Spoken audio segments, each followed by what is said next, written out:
Join the Scottish Football Zone with all the build-up and reactions.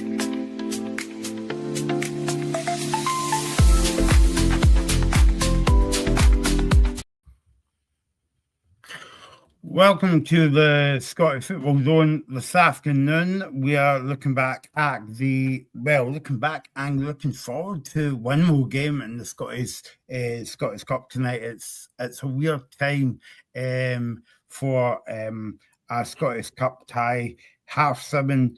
It's and we'll get to that. We'll get to all the games as well at the weekend as well. There was a couple of cancellations in there as well. Joined by Ethan to look back at the game today at Ibrox and also the games yesterday and Friday and of course tonight as well.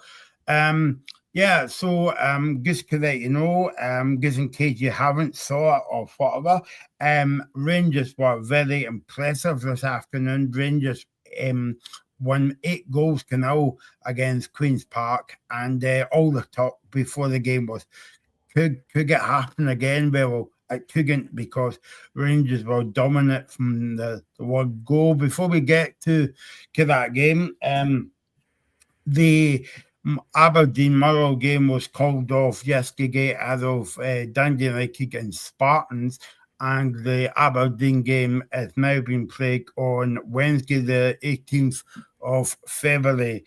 And Dundee United the night before, 17th of February against Spartans. So there you go.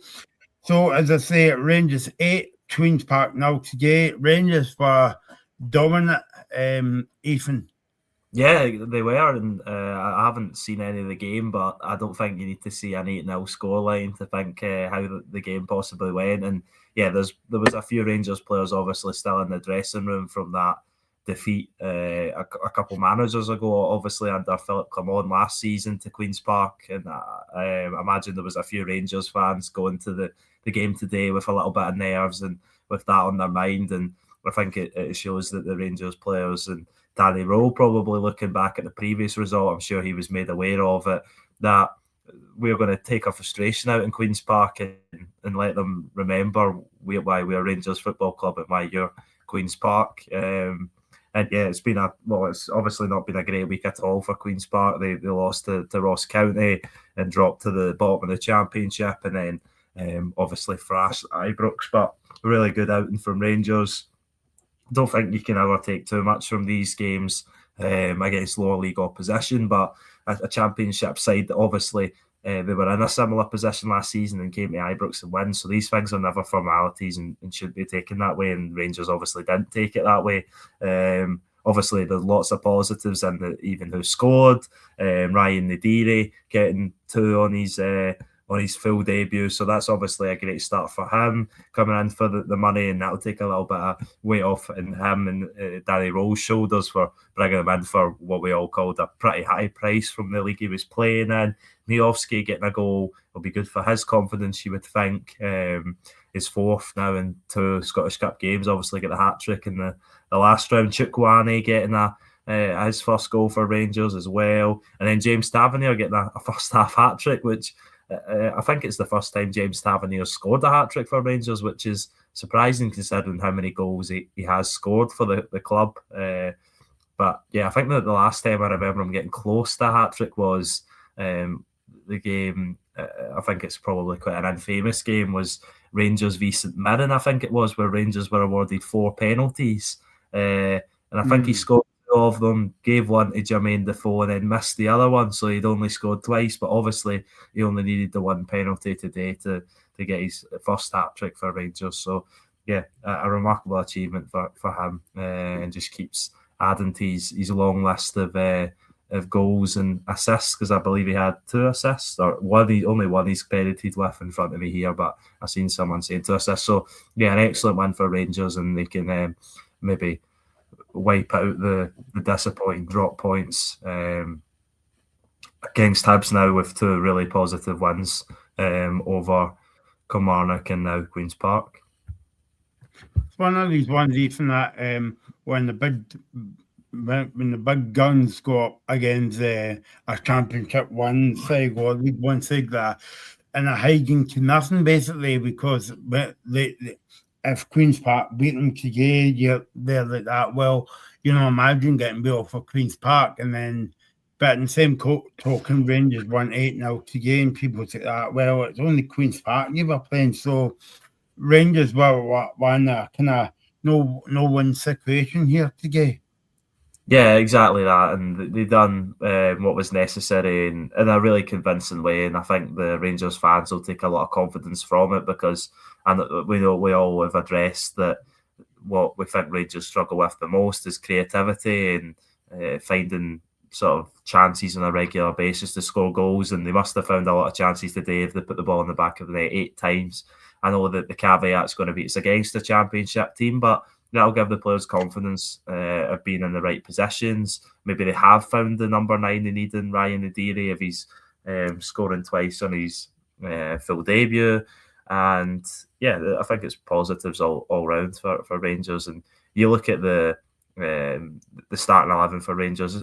I don't know if that's not full strength, I would say, Rangers, but it's not really far off it. It's almost every player in there is probably valued over £1 million. It's always going to be an uphill task for Sean Crichton and his players. So yeah, a difficult one to take, and the players that were there for the historic match last season, obviously would have expected maybe that they're going to be in for a tougher challenge this time around because I think Rangers are in a better place, and of course they would have wanted to inflict revenge on the oldest club in Scotland. So yeah, unfortunate day for Queen's Park, but ultimately it lets them focus on league football now, which they do need to do because they're in a really difficult position in the Championship.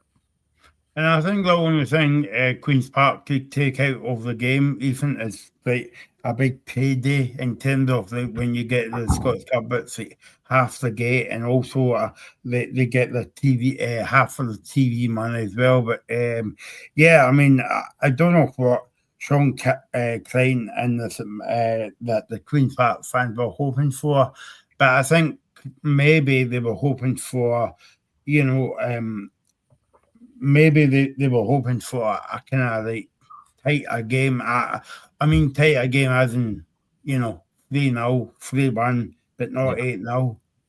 Yeah, no, exactly that. And that's it. You can never expect a Championship team to turn over at Celtic or Rangers because they're just never really going to be in a scenario, no matter how poor Celtic and Rangers have been at points this season, and they're possibly maybe coming to the peak of their powers or somewhere or thereabouts. You still expect them to beat any team in that Championship, and that's the way it should be. But I think there would have been Queen's Park fans going to the game hoping that they can show that despite their league form and despite their league position, that they're still a decent team with decent players. And unfortunately, they couldn't show that today based on the scoreline. I mean, as you said, they probably just wanted a closer game, maybe to get a goal to celebrate Ibrox. Is always one I think teams set out for as well. So yeah, it was maybe a little bit of obviously I think the Rangers fans would have enjoyed it, but it sort of was a wee bit of a change from the other ties because they've all been very closely contested so far, and that was the I know we've got 2 cancellations. The games you mentioned that'll be scheduled, I think a week on Tuesday and Wednesday.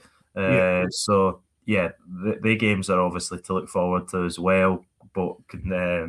Both having Premiership teams in them. Of course, the Aberdeen Motherwell having 2 Premiership teams in them, but all the games so far were really close before that, and I think some people have possibly picked out Stenhousemuir Falkirk as the sort of local derby and maybe one of the ties of the round because how well Stenhousemuir are doing, of course, how well Falkirk are doing.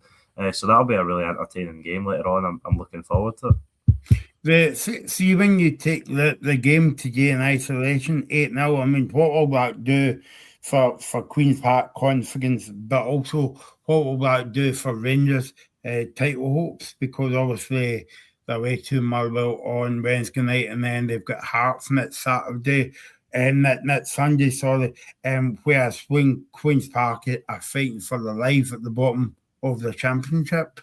Yeah, exactly that. The only maybe upside for Queen's Park is that the team they play next is Ross County at Dingwall, despite the fact it was the last league game, and I'd imagine that was one that was rearranged to weather issues.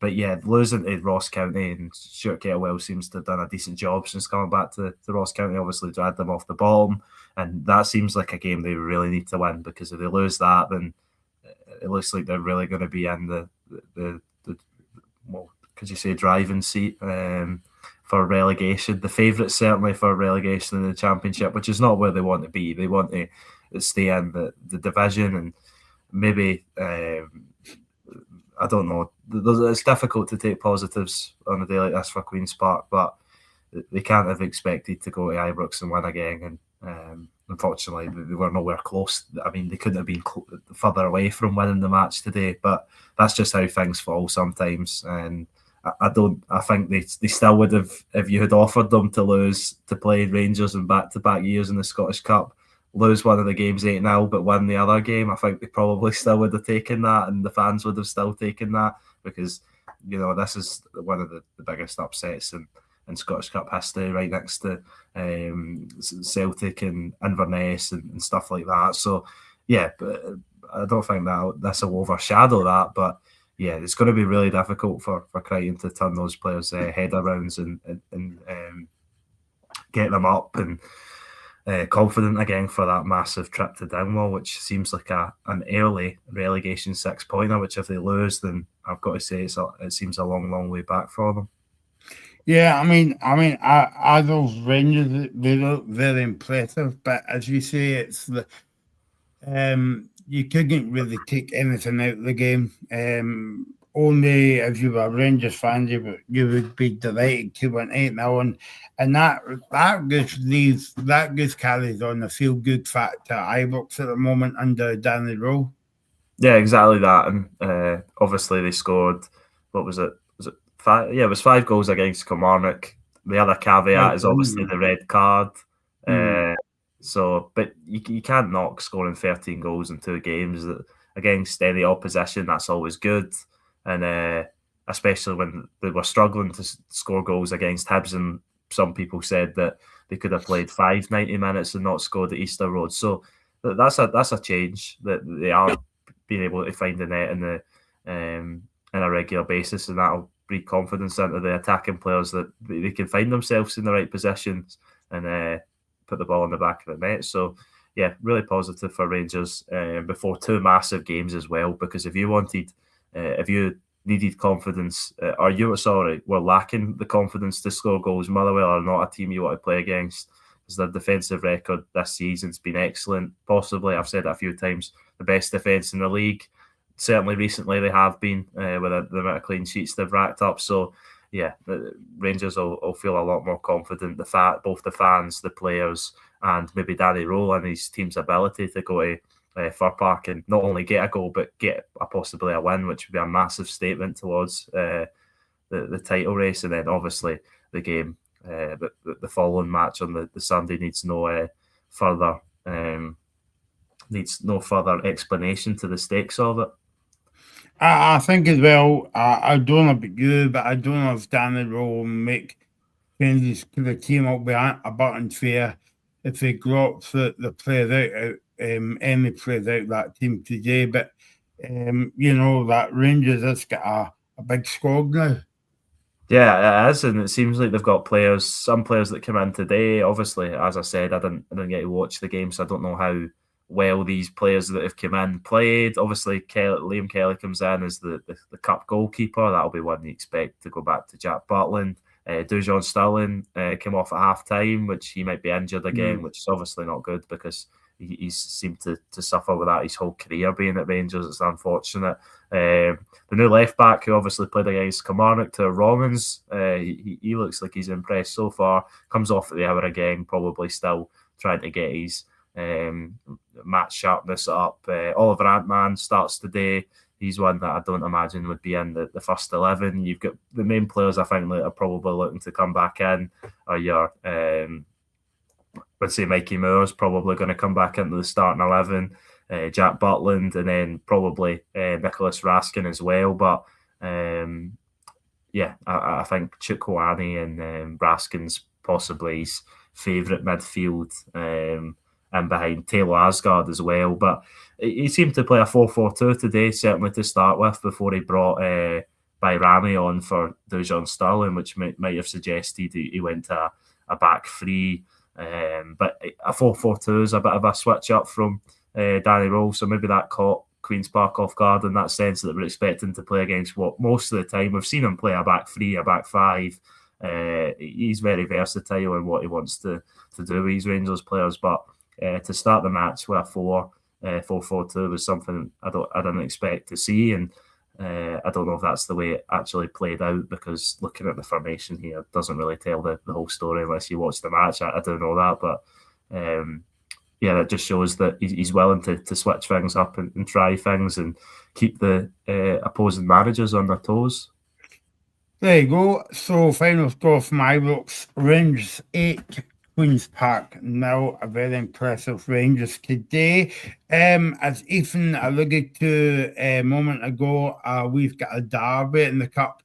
You could argue the point that we had maybe 2 derbies in the cup, Dunfermline and Kelty Hearts, but the derby tonight, Skinrar against Falkirk. The Skin is Muir against Falkirk, local derby. We are kick-off time 7:30, even on the old plastic park as well.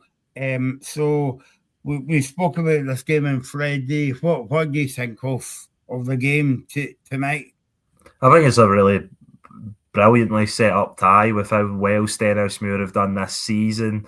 Obviously, right up the upper echelons of League One. They had that loss to Inverness, but that was obviously in the Challenge Cup. But that would have gave Cali Thistle a big psychological boost as the 2 favourites to go for that League One trophy, and Stenhousemuir getting into the Championship would be an excellent achievement for them as a club, and I think they're going to be in it right until the end of this League One season. And then they've also made really good progress in the League Cup, the Scottish Cup, as well. They obviously smashed Greenock Morton 4-0 in the last round, which was an excellent result. And for Falkirk, they've just been keep getting excellent results. I know they've lost to Celtic twice, but it seems like Martin O'Neill is just what we'll get on to it, but it seems like Martin O'Neill's working some magic at Celtic to keep getting the results. He has been, I think it's 16 games or 17 games and 14 wins, 2 draws and 1 loss or something like that. And the loss came away to Michelin, the draws coming against Hearts and Bologna away, obviously, in Europe. So we'll get on to that, but there's no shame in losing to Celtic. It's a newly promoted team. Obviously, I think we spoke about last week the sort of weird record that Falkirk had against Livingston, where they just seemed like no matter Falkirk having the dominance in the Premiership this season and winning the Championship last season, just couldn't beat Livingston. They obviously done that last week. So, yeah, I think Falkirk are in an excellent place, and I do expect John McGlynn's team to win this tie, but I don't think Stenhousemuir are going to make it very easy for them at all. I could see Stenhousemuir maybe getting a goal. If they were to get the opening goal, it'd make it a really interesting tie, and I'm just really looking forward to it. It's always good to see 2 foreign teams in different leagues going up against each other, especially in a local derby as well, and hopefully it plays out that way, and it's a really good cup tie. There you go, Stenhousemuir against Falkirk, not Skinbar. Stenhousemuir against Falkirk at 7:30 tonight. On the Google BBC. Ethan, you alluded to it there. Celtic 1, Dundee 1.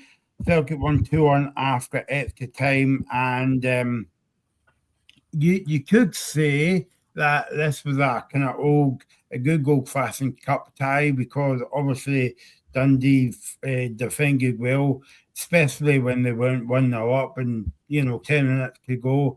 They Celtic basically flew the kitchen sink at Dundee, and Dundee defended it well. So, first of all, before we get the game, and I know you were at the game, and Friday we were talking about this, are you a boycott person?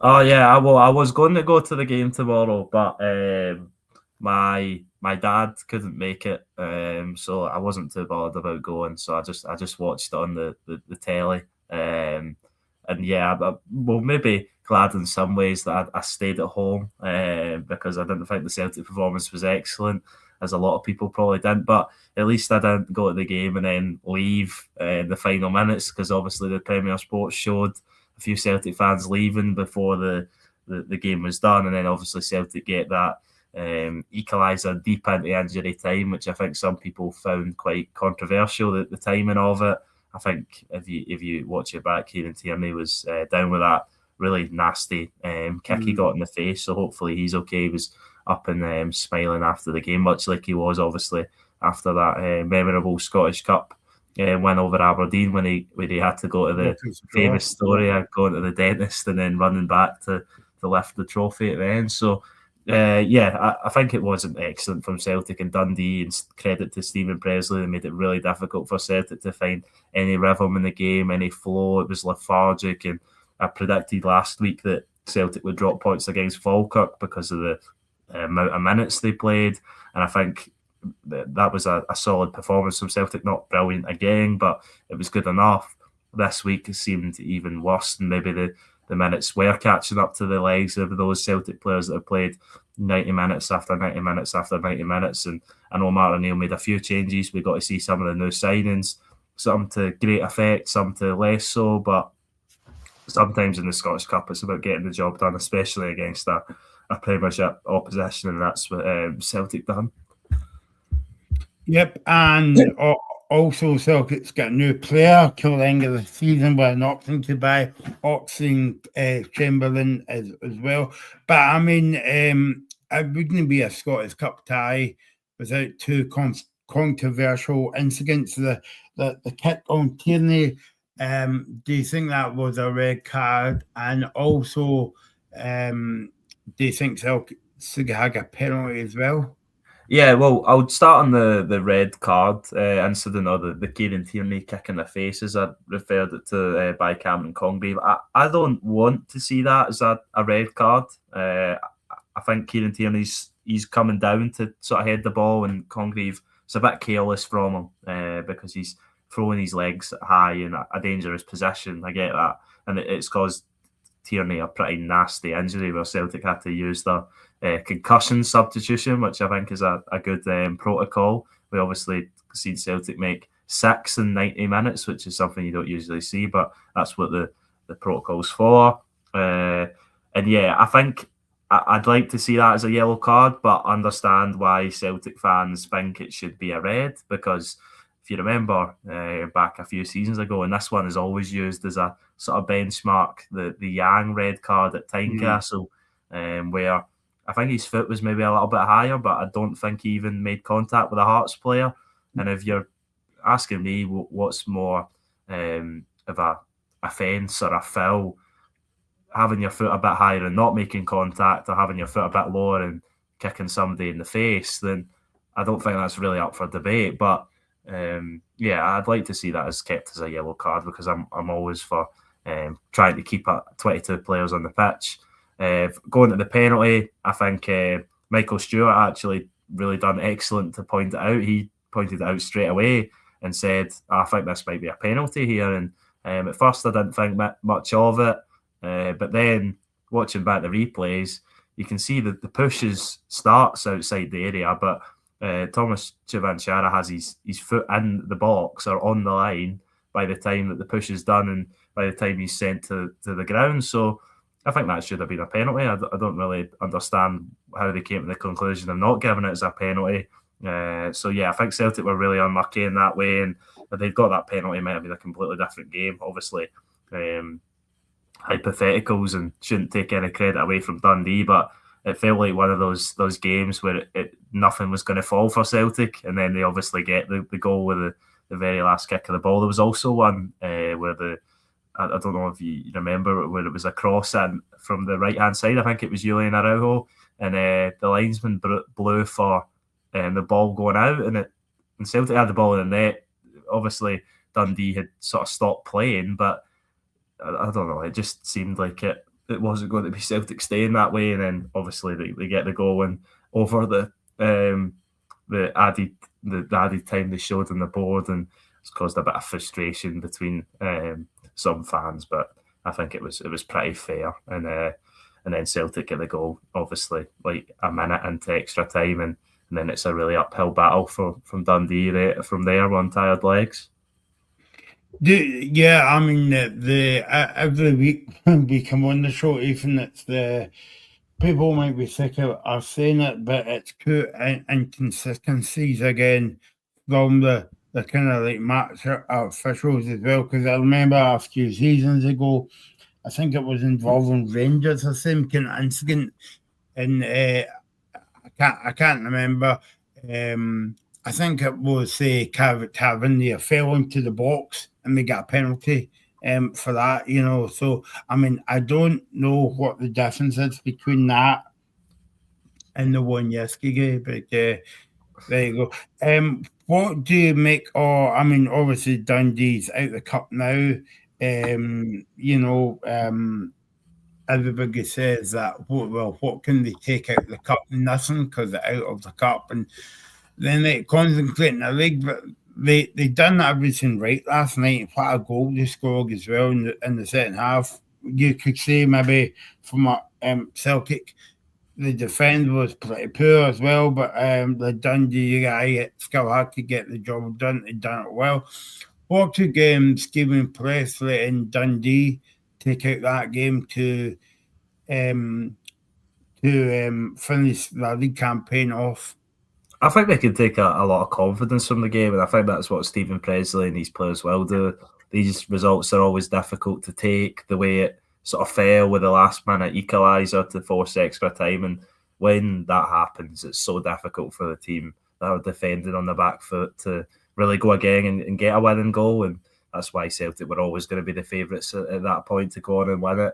But I think Stephen Presley said it after the game that it was almost a perfect performance from Dundee, and it really was. They played really well. They nullified Celtic and didn't let Celtic create many chances at all. I don't remember Celtic really sort of hammering down John McCracken's goal, and they had some standouts as well. I thought Bradley Halliday was really solid at right back, although I will say I've noticed he's quite one for the theatrics. He went down from a push off Sebastian Tedeschi, and then he was the one that went down and the challenge of Jake Young that got the St Mirren player sent off the other week, which I thought was quite soft. Ethan Hamilton in midfield was excellent. He took his goal really well, as you said. It was an excellent strike. I don't think Oyami Sinisawa had any real chance with it. Tony Egan, who's been excellent all season, and I think the wings has been a really strong area for Dundee, both Egan and Cameron Congreve, who got the assist. I thought they were both really good again.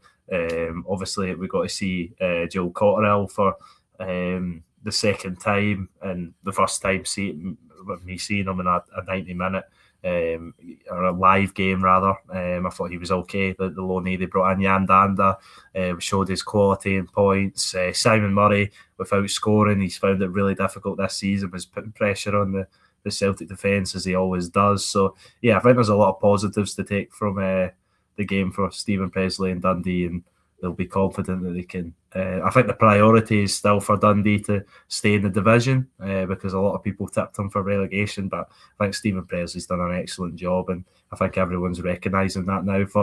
On the Celtic side, there was less positives to be taken from the game, I think. If you're asking me to pick out someone who performed really that well, I'd probably be struggling, certainly from the starters. Not a great start for Joel Mvuka. I think there's been scepticism tied to his signing since the start of it being rumoured. His goal record isn't great, and obviously that's not the be-all and end-all of a player. But Celtic fans were certainly looking at that and a wee bit puzzled. And then obviously the medical debacle, looks like he's failed his medical, and then he comes in on a loan to buy, and then he starts this game. He had a few decent touches, but he was rather unimpressive. And then obviously gets hooked at half time, which is must be not a great debut at all. Getting hooked at half time. I don't know where his fitness lies, so maybe that was involved, but yeah, Martin O'Neill and Sean Maloney obviously didn't like what they'd seen from him in that first half, and then James Forrest comes on, not to much greater effect. He also brought Benjamin Negrin on for Paulo Bernardo, who again failed to really seize the opportunity in that Celtic team. But I thought that the player who won Celtic the game ultimately was Sebastian Tenecki. I thought he was really positive when he came on, and he's been really inconsistent, and wingers are. But his end product for both the first goal with the nice bit of skill, and then the pass across to Junior Adama, who's an absolute excellent finish. Obviously, he came off the bench with 10 minutes to go to make his debut, and what an impact. I don't think he barely touched the ball before he scored, but it's a really smart finish, and well left by Julian Araujo at the back post, who might have been offside had he smashed the ball into the back of the net. And then Sebastian Tenecki does well for his second, or for his first goal rather than Celtic's second. So I think that's the only positive Celtic can take, and that's what happens. You get players that are maybe as Fozzie would say, with coasting. But when you sign players and bring in quality, then it challenges the players that are there to up their game, because they know there's players behind them that are going to challenge for their possession. And I think that's what you've seen with Sebastian Tenecki. And I think you mentioned that Alex Oxlade-Chamberlain obviously confirmed now, and I did watch his sort of, what would you say, interview, and he spoke really well. He seems up for the challenge, and I think he'll be an excellent player for Celtic if obviously he can stay fit, which has been the big thing throughout his career. But yeah, massive talent, and I could see him helping Celtic a lot between now and the end of the season. I don't know if there was, I haven't seen or heard if there was much with why Dyson Maeda and Arne Engels weren't in the squad. I believe it's probably just been rested, but maybe that's one to look out for as two of Celtic's key players. But not a great performance from Celtic, a really positive performance barring the result from Dundee, but Celtic ultimately get the job done, and that's sometimes what you need to do in the Scottish Cup. And we should say that Oxlade-Chamberlain's here until the end of the season with an option to buy. So let's watch that one. Celtic 2, Dundee 1 after extra time, 1 each after 90 minutes indeed. Let's go back to Friday night. It seems like ages ago now, but it was Airdrie 1, St Mirren 1, St Mirren 1 2-1 on 2-1 after extra time. And I don't know about you, Ethan, right? But I done the show on Tuesday night, and I done the show on Friday night as well. About sure that result against Hearts will give St Mirren confidence. But I don't know about you if you saw any of the game on Friday night. But I thought St Mirren was looking very flat in the game, and it wasn't really a kind of brilliant game as such. I was looking forward to the game, obviously, but it didn't live up to its hypes. But I mean, all you could say is St Mirren's in the net ring of the cup. Yeah, that's it, and that's maybe all that matters. We know St Mirren have struggled all season to find the back of the net. We've even seen that despite getting the goal in the win over Hearts, and Airdrie have obviously been a team struggling also in the Championship. So yeah, it wasn't going to be an easy task for Stephen Robinson's team to go there and win. They obviously get the pretty early goal through Jacob Devaney, who I thought was excellent against Hearts, and looks like it's going to be a really promising player for the young Man United, Loney. And then the game sort of, I didn't watch much of it. I listened to bits on the radio, and but Airdrie made that a decent game. St Mirren, I would say, had the better of it. But then obviously Airdrie get the equaliser for Ewan Henderson, and then you think, St Mirren going to be able to go again and get a winner. Obviously they couldn't in the 90 minutes, but then as extra time went on, they got that pretty late goal in the final 5 minutes. So the third period or fourth period of the game, you could call it, second half extra time, but to avoid penalties, which Mirren have been really good at recently. But yeah, I would, I think it, like Celtic, St Mirren didn't play great, but the sort of favourites prevail, and that's what matters to Stephen Robinson. And I think the League Cup was tied with some excellent performances against some really big opposition and some of the what we'd say the best teams in Scotland. Maybe that Scottish Cup run carrying on from the last round is going to be less good performances against sort of lesser opposition, but at the end of the day, it doesn't really matter if you've got you make it to the final. That's where Stephen Robinson will be aiming for, and if he was to manage to guide St Mirren to a cup double, then I think he would go. Well, he's already in the St Mirren history books, but I think the league disappointment this season would certainly be buried if he could do that. So yeah, they're in the hat for the next round, and there's only obviously going to be 8 teams left, and a few big Premiership sides knocked out as well. So yeah, St Mirren have certainly got a chance, and that's all that matters, and that's what they done on Friday night by getting the win. I'm not going to. I'm going to say I'm not going to cut is in the slack to St Mirren here. I might actually do, but do you think it would take a lot out of the players by just playing a high-profile game and against the top of the league on Tuesday night against Hearts to go on and Friday night against a kind of important game for your season in the Scottish Cup? Yeah, I think it probably does, despite them having the extra man, and you may think, oh, well, that means they need to exert less energy and stuff like that. It also would have took a lot out of them psychologically. Obviously, they would have been confident. You beat what's this season been the best team in Scotland, and you've got to take confidence from that. But the same problems were there, really. They were struggling to score in front of goal, and a lot of those players need to find their shooting boots, and possibly the same problem here. I didn't watch the game, but from looking at the stats, which these stats aren't very reliable. 15 shots, 7 on target. That seems enough to score.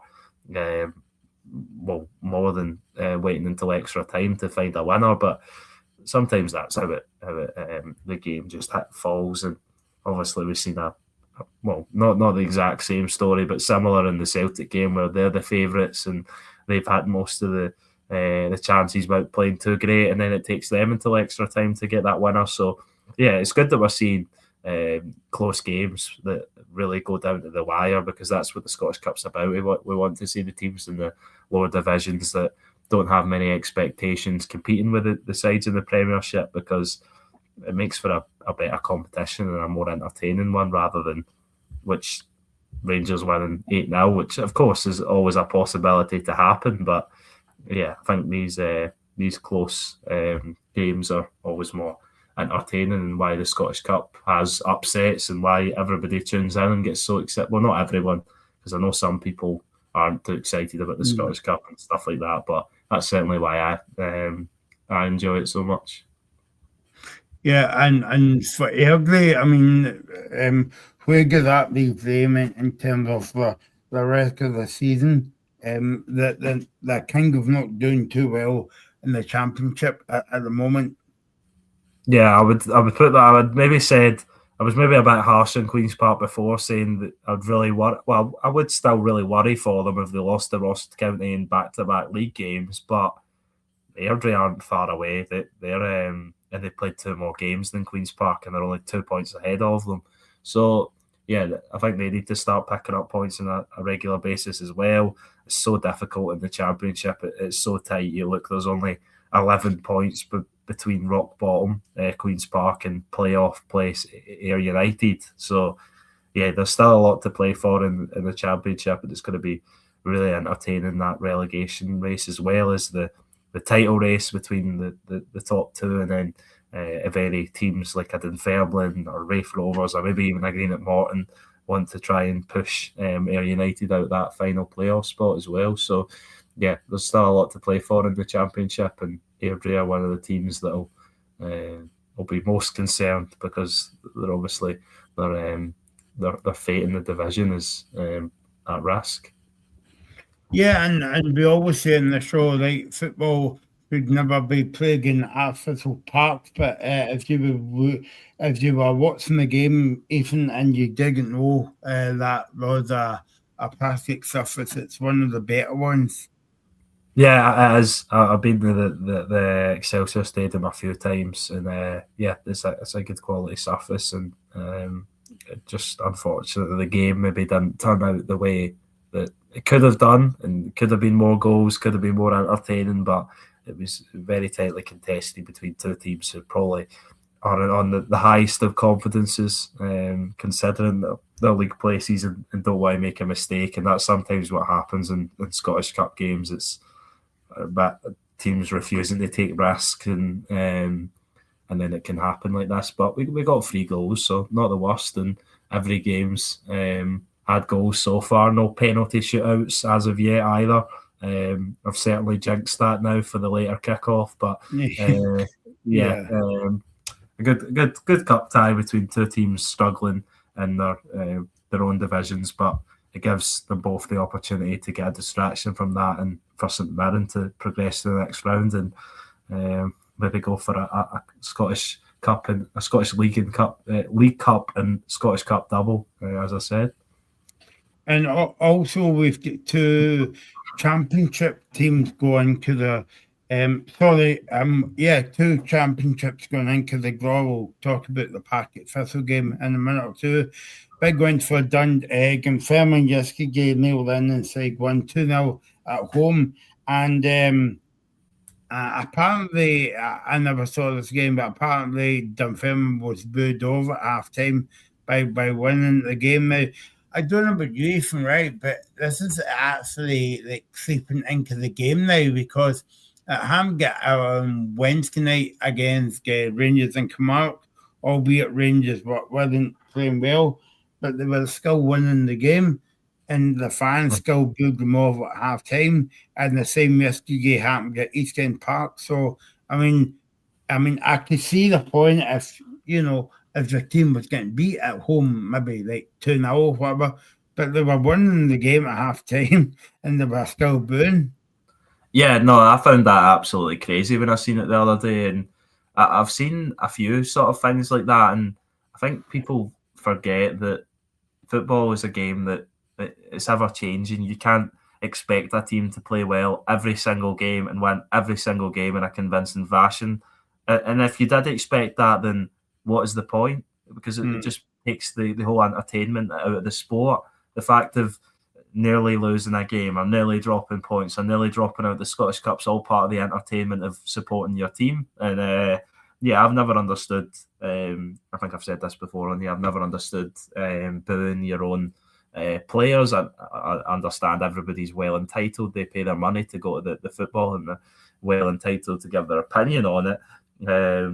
But yeah, I found that really strange. And then again with Dunfermline, I heard Neil Lennon was saying that a lot of people were telling him that they hadn't played too well, but at the end of the day, they won 2-0 and they're through the next round as a championship team, as you said, and it's excellent for a championship side to make it to the quarterfinals of the Scottish Cup, and they'll be hoping that maybe they get another championship side in the next round, and they can possibly maybe go to get a trip to Hampden, which would be excellent for Neil Lennon. So yeah, he won't care. Obviously, not ideal. He brings Chris Kane on at half time, and he's the player who scores the 2 goals in the final 15 minutes against a team in an inferior division. But it's not always a formality with these things, as we know. And you remember, it took Celtic until the final 5 minutes of the game to clinch a second goal against sixth division Auchinleck Talbot. Yeah, it's not. You can't ever just expect your team to beat every team that's in front of them. You can expect them to beat every team that's in front of them, but you can't expect them to beat every team easily and then have a moan when it's not really going your way. I just don't really understand that. I've seen at Celtic Park before as well, and I seen somebody actually, I think, was saying that online that the Celtic fans should have been booing or not celebrating at the end of the game against Dundee because the performance wasn't good. And I just think, why? That's just silly to me. And yeah, I don't understand it. But Is that like saying, or maybe I'm being a bit too dramatic here, even, but is that like saying the Rangers fancy boo Rangers off the game when they were 1-5 at half time? Yeah, yeah, I know, but yeah, I know. I don't understand it. It's what would somebody would say. Somebody would probably find a way to say, "Oh, yeah, we're booing them at half time because they lost the last time and the performance wasn't as good as this the last time." Yeah. Some people always try and find the negatives, but at the end of the day, the main thing is winning, especially in the Scottish Cup. It doesn't matter how well you play throughout the competition; you just need to beat the other teams to get to the final.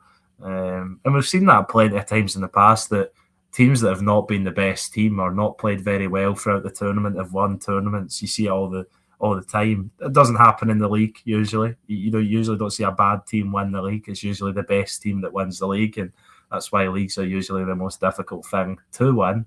But yeah, I think that's it's something that I don't like, and I think it should be.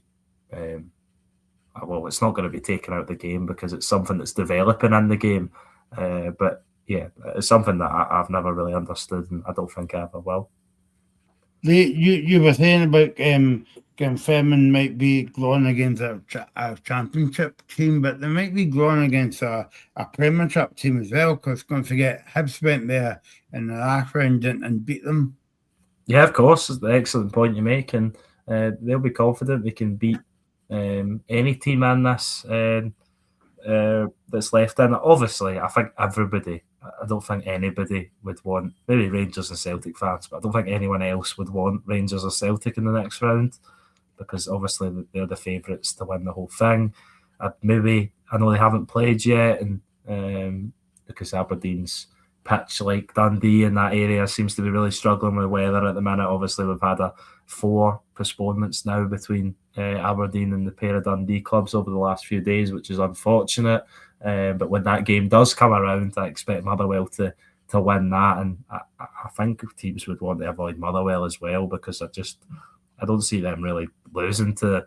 I don't see them losing to the best of the Premiership sides at the minute. Never mind losing to a Championship team, but that's it. These things happen. I don't think many people had Hibs down to lose to Dunfermline. I'm sure some people did, and credit to them, but that's why it makes the shocks good when they come out of nowhere. And as you said, Neil Lennon will be confident that his players can turn a result out in this competition against any of the teams. But I think he said it when he was on Premier Sports, the Celtic game in the last round, there is teams he wants to avoid, and rightfully so.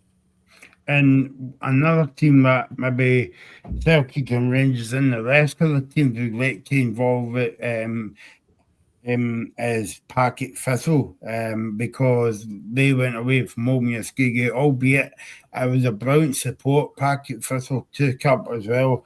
I don't know if you saw the buses and social media of the buses even for Hull, like at 8 o'clock in the morning and all that to go up to Elgin City. Final score, Elgin City 2, Partick Thistle 3, and like you wouldn't have put this down to a kind of goal fest, a kind of end-to-end cup tie, but I mean that's what it ended up like.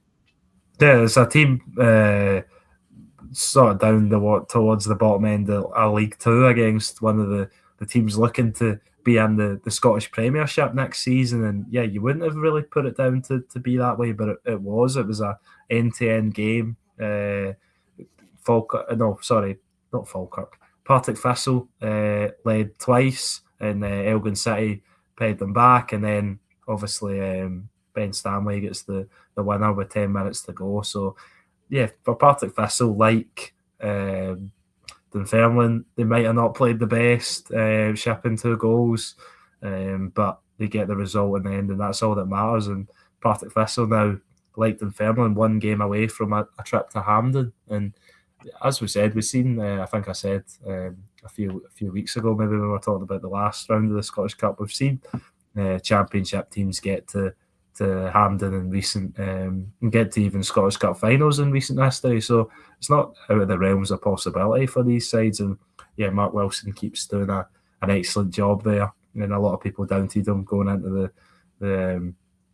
the season that he could replicate what himself and Brian Graham done last season and getting Partick Thistle to the playoffs. But I think he's probably went one better so far in the fact that they're so close, like contesting St Johnstone for that title, despite St Johnstone looked like they were going to run away with it in the early stages. Yeah, and that could go on the boost Partick Thistle's confidence as well, because they were hoping for a home draw game to help the Coffers in the next round. And also, if they won that one, then the semi-final, and also they're going for, as you say, Premiership status as well. Yeah, exactly that, and it's not an easy place to go, I'd imagine. Elgin, and I don't know what the pitch is like and stuff like that, but they got the result in the end, and that's what matters, and that'll keep the confidence within that squad. And they've been on a really excellent run recently. Obviously got that big late goal from Ocean Smith at McDermott Park to scrape a point and make sure St Johnstone didn't make up pull away from them in that way. So yeah, it's been an excellent season for the Jags, and they'll be looking to continue it into the latter stages of the Scottish Cup, as well as winning the Scottish Championship and guaranteeing promotion back to the big league. There you go then, Mac. The Scottish Cup round-up for you. Of course, there's one more game to be played. I can't remember of all my years remembering the Scottish Cup games. I can't remember there's been a 7:30 kickoff game on a Sunday night. It seems a bit weird, but hey, that's the world we live in. It's Skinner's Muir, or as they call it, Skinny, against Falkirk with a 7:30 kickoff.